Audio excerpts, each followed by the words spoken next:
ಆತ್ಮೀಯರೇ, ನಮಸ್ಕಾರ. ಅನುಭವದ ಪಾಠದಿಂದ ಅಮೃತ ಹೊರಬರಬೇಕೇ ಹೊರತು ವಿಷವಲ್ಲ. ಸುಮಾರು ಜನ ಅನುಭವಕ್ಕೆ ತುಂಬಾನೇ ಗೌರವ ಇರುವಂಥದ್ದು, ಜೊತೆಗೆ ರಿಟರ್ನ್ಸ್ ಅಂದರೆ ಕೆಲವು ಕಡೆ ಸಂಬಳವನ್ನು ಕೂಡ ಅನುಭವಕ್ಕೆ ಹೆಚ್ಚು ಕೊಡ್ತಾರೆ.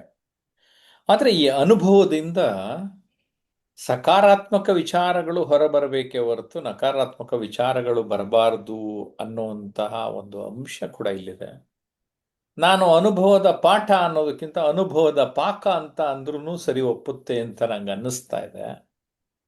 ಓಕೆ, ಅನುಭವ ನಮ್ಮ ಬದುಕಿನಲ್ಲಿ ತುಂಬ ದೊಡ್ಡದು. ಅದಕ್ಕೆ ನಾನು ಸೆಲೆಬ್ರೇಟ್ ಎವರಿ ಮೂಮೆಂಟ್ ಮತ್ತು ಅನುಕ್ಷಣ ಅನುಭವಿಸಿ ಎನ್ನುವ ಪುಸ್ತಕಗಳನ್ನು ಬರೆದಿದ್ದೇನೆ. ಅದನ್ನು ಕೂಡ ತಾವೆಲ್ಲರೂ ಓದಿ. ಈ ವಿಚಾರದ ಬಗ್ಗೆ ನಮ್ಮ ಆನ್ಲೈನ್ ಕ್ಲಾಸ್ ಸ್ಟೂಡೆಂಟ್ಸ್ ಏನೇನು ಮಾತಾಡ್ತಾರೆ ನೋಡೋಣ. ಮೊದಲನೇದಾಗಿ ನೇತ್ರಾವತಿ ಅವ್ರನ್ನ ಕೇಳ್ತಾ ಇದ್ದೇನೆ. Yes Netravathi madam. ಎಲ್ಲರಿಗೂ ನಮಸ್ಕಾರಗಳು. ನನ್ನ ಆತ್ಮೀಯ ಸ್ನೇಹಿತರೆಲ್ಲರಿಗೂ ಇವತ್ತಿನ ವಿಷಯ ಏನಂದ್ರೆ ಅನುಭವದ ಪಾಠದಿಂದ ಅಮೃತ ಹೊರಬರಬೇಕೇ ಹೊರತು ವಿಷವಲ್ಲ ಅಂತ ಹೇಳಿ. ಅಂದ್ರೆ ಅನುಭವ ಪಾಠ ಅಂದ್ರೆ ನಮ್ಗೆ ಸಾಕಷ್ಟು ತಾಳ್ಮೆ, ನೋವಿನ, ಸೋಲು ಗೆಲುವಿನ ಇವು ಸಾಕಷ್ಟು ನಮ್ಗ ಪಾಠ ಕಲಿಸ್ತಾವ ಜೀವನದಾಗ.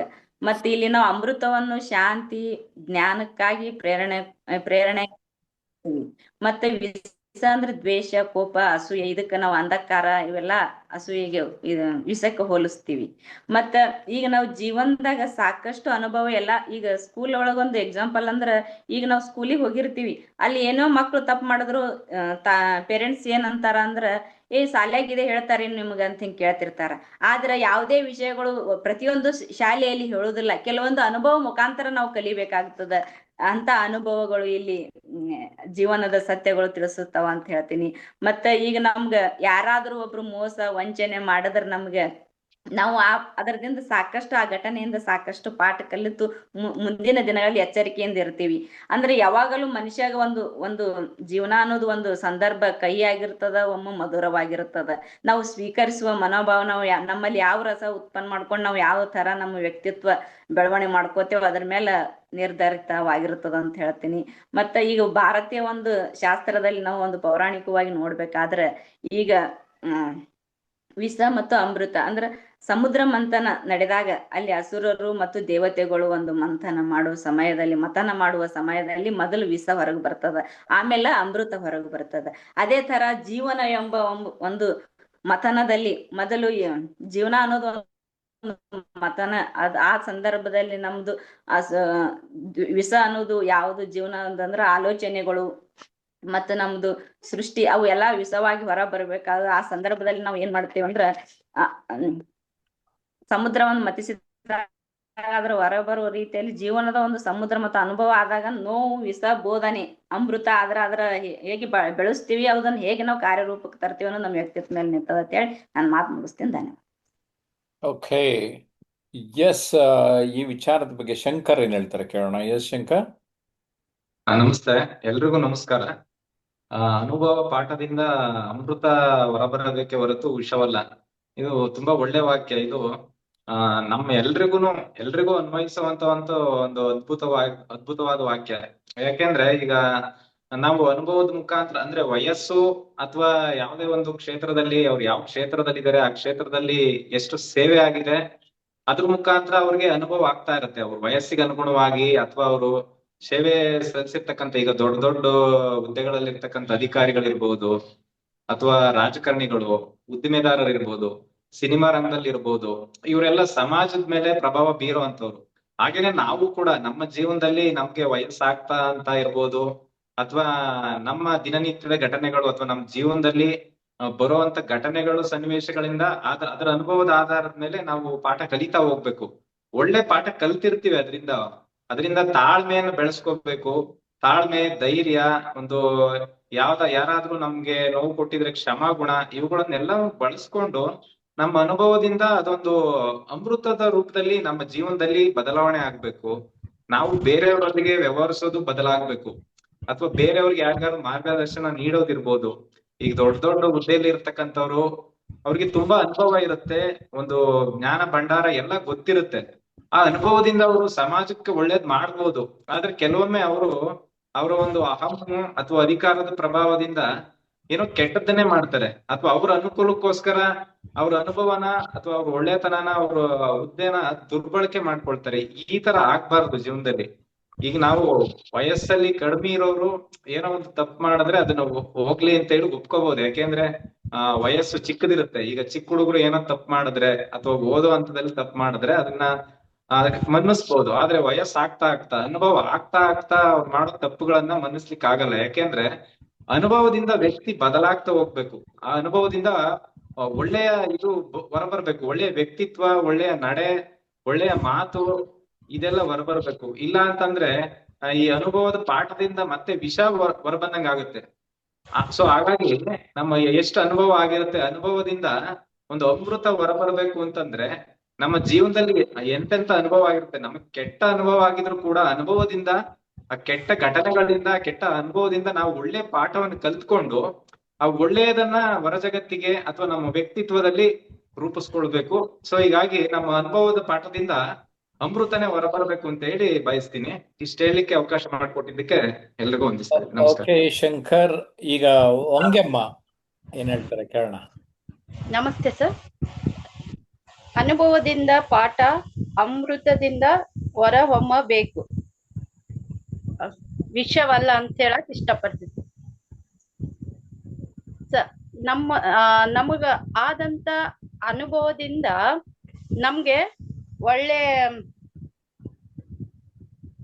ಒಳ್ಳೆಯ ಪಾಠವನ್ನು ಕಲಿಬೇಕೆ ಹೊರತು ವಿಷಯವನ್ನು ನಾವು ಹೊರಹೊಮ್ಮಿಸಬಾರ್ದು ಅಂತ ಹೇಳ್ಬೋದು ಸರ್. ಯಾಕಂತಂದ್ರೆ ಈಗ ನಮ್ಗ ಆದಂತ ಅನುಭವನ ನಾವು ನಮ್ಮ ಮಕ್ಕಳಿಗೆ ತಿದ್ದಿ ಬುದ್ಧಿ ಹೇಳ್ಬೇಕು ಸರ್. ತಿದ್ದಿ ಬುದ್ಧಿ ಹೇಳ್ದಾಗ ಅವರು ಒಳ್ಳೆ ಮಾರ್ಗದಲ್ಲಿ ನಡೀತಾರೆ. ಈಗ ನಮ್ಮ ಮಕ್ಳಿಗೆ ನಾವು ನಮಗಿರಂತ ಕಷ್ಟ, ನಾವು ಈಗಿನ ಜನರೇಷನ್ ಒಳಗ ನಾವು ಯಾವ ರೀತಿನೂ ನಾವು ನಮ್ಮ ಮಕ್ಳಿಗೆ ನಾವು ತೋರಿಸ್ತಾನೆ ಇಲ್ಲ. ನಮ್ಗ ಆಗಿರೋಂತ ಅನುಭವ ಏನು, ಬರೇ ನಮ್ಮ ದುಡ್ಡು ಕೊಡ್ತೀವಿ ಮಕ್ಳಿಗೆ, ಒಳ್ಳೊಳ್ಳೆ ಸ್ಕೂಲ್ಗೆ ಕಳಿಸ್ತೀವಿ, ಒಳ್ಳೆ ಗಾಡಿ ಕೊಡ್ತೀವಿ, ಎಲ್ಲ ಕೊಟ್ಟು ನಾವ್ ಪಟ್ಟಂತ ಕಷ್ಟ ನಮ್ಮ ಮಕ್ಳು ಪಡಬಾರ್ದಂತ ಹೇಳಿ ನಾವು ಒಂದು ಜನರೇಷನ್ ಒಳಗ ಈಗಿನ ಮಕ್ಕಳನ್ನ ಬೆಳೆಸ್ತಾ ಇದ್ದೀವಿ. ಹಾಗಾಗಿ ಮಕ್ಕಳು ತುಂಬಾ ಕೆಟ್ಟ ರಸ್ತೆಗೆ ಹೋಗ್ತಾ ಇದಾರ. ಅದಕ್ಕೆ ನಮ್ಗ ಯಾವ ರೀತಿ ಅನುಭವ ಆಗೈತಿ ಹಿಂದಕ್ಕೆ, ಆ ರೀತಿ ನಾವು ನಮ್ಮ ಮಕ್ಕಳಿಗೆ ನಾವು ತಿದ್ದಿ ಬುದ್ಧಿ ಹೇಳ್ದಾಗ ಅವ್ರಿಗೂ ಕೂಡ ಒಂದು ಅಮೃತದಂತ ಒಂದು ಪಾಠ ಸಿಗುತ್ತದೆ ಅಂತ ಹೇಳಕ್ ಇಷ್ಟಪಡ್ತೇನೆ ಸರ್. ಧನ್ಯವಾದ. ಎಸ್, ಶರಣಬಸಪ್ಪ ಅವ್ರು ಏನ್ ಹೇಳ್ತಾರೆ? ಅನುಭವದ ಪಾಠದಿಂದ ಅಮೃತ ಹೊರಬರಬೇಕೆ ಹೊರತು ವಿಷಯವಲ್ಲ.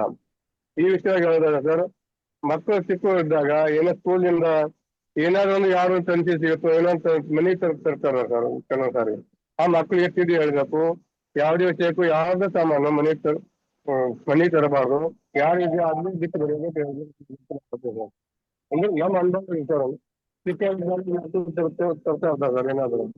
ಆಮೇಲೆ ನಮಗೆ ನಮ್ಗೆ ಏನ್ ಅನುಭವ ಆಗುತ್ತೆ ಅದು ಮತ್ತೊಬ್ರು ಒಳ್ಳೇದು ಒಳ್ಳೇದಾಗುವ ರೀತಿಯಲ್ಲಿ ಒಂದು ವಿಷಯ ಹೇಳಬೇಕಂತ ನಾನು ಹೇಳ್ತೇನೆ ಸರ್. ಏನೇ ಕೆಲಸ ಮಾಡಿದ್ರು ಮತ್ತೊಬ್ರು ಒಳ್ಳೇದೇ ಆಗಿರ್ಬೇಕಂತ ನಾನು ಅನುಭವ ಹೇಳ್ತೇನೆ ಸರ್. ನಮ್ಮ ಅನುಭವದಲ್ಲಿ ಮತ್ತೊಬ್ರು ಒಳ್ಳೇದೇ ಮಾಡಬೇಕು, ಇನ್ನ ಕೆಟ್ಟದಲ್ಲಿ ಯಾರಿಗೂ ಬಯಸಬಾರ್ದು ಸರ್. ಓಕೆ, ಶೈಲಜಾ ಟೀಚರ್ ಏನ್ ಹೇಳ್ತಾರೆ ಈ ವಿಷಯದ ಬಗ್ಗೆ ಕೇಳೋಣ. ನಮಸ್ಕಾರ ಸರ್, ಎಲ್ರಿಗೂ ನಮಸ್ಕಾರ. ಜೀವನ ಅಂದ್ರೇನೆ ಒಂದು ವಿನೂತನ ಅನುಭವ ಸರ್. ಅದೊಂದು ಪಯಣ. ನಿತ್ಯ ನೂರಾರು ಅನುಭವಗಳು ನಮ್ಮ ಬದುಕಿನಲ್ಲಿ ಬರ್ತವೆ ಸರ್. ಈ ಜೀವನದಲ್ಲಿ ನಮ್ಗೆ ಎರಡು ರೀತಿಯ ಅನುಭವಗಳಾಗ್ತವೆ. ಒಂದು ಕಹಿ ಅನುಭವ, ಇನ್ನೊಂದು ಸಿಹಿ ಅನುಭವಗಳು. ಆದ್ರೆ ಈ ಅನುಭವಗಳನ್ನ ನಾವು ಸಕಾರಾತ್ಮಕವಾಗಿ ತೆಗೆದುಕೊಂಡು ಅವುಗಳನ್ನ ಸಕಾರಾತ್ಮಕ ದೃಷ್ಟಿಯಿಂದ ಚಿಂತನೆ ಮಾಡಿದಾಗ ಅದು ಅಮೃತವಾಗಿ ಪರಿವರ್ತನೆ ಆಗುತ್ತೆ. ಅದನ್ನೇ ನಕಾರಾತ್ಮಕ ದೃಷ್ಟಿಕೋನದಿಂದ ಚಿಂತನೆ ಮಾಡಿದಾಗ ಅದರಿಂದ ದ್ವೇಷ, ಅಸೂಯೆ, ಕೋಪ ಇಂಥ ಗುಣಗಳು ಅಭಿವ್ಯಕ್ತವಾಗಿ ಅಲ್ಲಿ ನಕಾರಾತ್ಮಕತೆಯನ್ನ ಅಂದ್ರೆ ವಿಷಯವನ್ನ ಸಮಾಜದಲ್ಲಿ ಹರಡತಕ್ಕಂತ ಪ್ರಯತ್ನವನ್ನ ಮಾಡ್ತವೆ ಸರ್.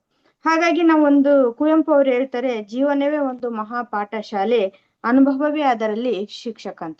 ಈ ಬಡತನ, ನೋವು, ದುಃಖ, ಸೋಲು, ಅವಮಾನ, ಅಪಮಾನ, ಈ ಬದುಕಿನ ಈ ಸನ್ನಿವೇಶಗಳು ಕಲಿಸುವಂತಹ ಪಾಠಗಳನ್ನ ಯಾವ ವಿಶ್ವವಿದ್ಯಾಲಯದಲ್ಲೂ ಕೂಡ ಕಲಿಸಕ್ಕಾಗಲ್ಲ. ಈ ಬದುಕಿನ ಪಾಠದಲ್ಲಿ ಕಲ್ತಿರ್ತಕ್ಕಂಥ ವ್ಯಕ್ತಿಗಳು ಅವ್ರ ಜೀವನ ಚರಿತ್ರೆನೇ ವಿಶ್ವವಿದ್ಯಾಲಯದಲ್ಲಿ ಎಷ್ಟೋ ಪಾಠಗಳಾಗಿದ್ದೇವೆ. ಇದನ್ನ ನೋಡಿದಾಗ ನಮ್ಗೆ ಅರ್ಥ ಆಗುತ್ತೆ ಬದುಕಿನಲ್ಲಿ ನಮ್ಗೆ ಈ ಅನುಭವವನ್ನ ನಾವು ಯಾವ ದೃಷ್ಟಿಯಿಂದ ತೆಗೆದುಕೊಳ್ಬೇಕು ಅನ್ನೋದನ್ನ ಮೊದಲು ನಮ್ಮ ಮನಸ್ಸಿಗೆ ನಾವು ತರಬೇತಿಯನ್ನ ಕೊಡ್ಬೇಕಾಗುತ್ತೆ. ಮಹಾತ್ಮ ಗಾಂಧೀಜಿ ಅವರಿಗೆ ದಕ್ಷಿಣ ಆಫ್ರಿಕಾದಲ್ಲಿ ಅವಮಾನ ಆಯ್ತು.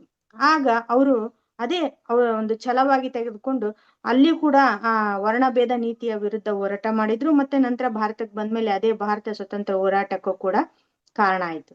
ಹೀಗೆ ನಮ್ಮ ಬದುಕನ್ನ ನಾವು ಸಕಾರಾತ್ಮಕವಾಗಿ ತೆಗೆದುಕೊಂಡಾಗ ಅದು ಒಂದು ಅಮೃತವಾಗಿ ನಮ್ಮ ಬದುಕನ್ನು ಬೆಳಗಿಸುತ್ತೆ, ಇನ್ನೊಬ್ರಿಗೂ ದಾರಿದೀಪ ಆಗತ್ತೆ ಅಂತ ನಾನು ಹೇಳಕ್ ಇಷ್ಟಪಡ್ತೀನಿ ಸರ್. ಧನ್ಯವಾದ. ಓಕೆ ಸ್ನೇಹಿತರೆ, ಎಲ್ಲರ ಅನುಭವ ಕೇಳಿಸ್ಕೊಂಡ್ರು.